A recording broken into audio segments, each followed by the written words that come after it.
लियत के नियम नबी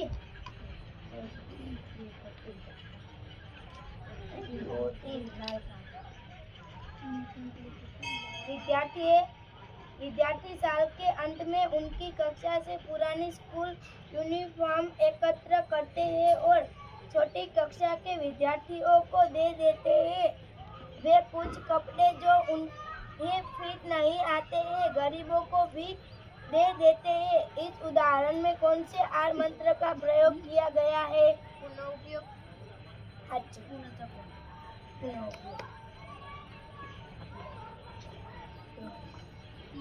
नहीं आए जाने दे। 4 1 2 3 नहीं एक आई जी। हेलो हरा कार्ड ब्लॉक लाल कार्ड।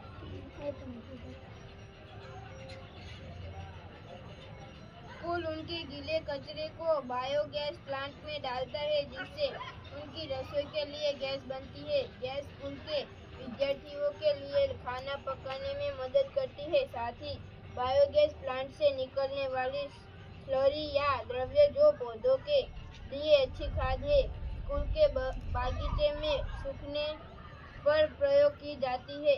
इस उदाहरण में कौन से आर मंत्र का प्रयोग किया गया है? पुनः चक्र। अच्छा,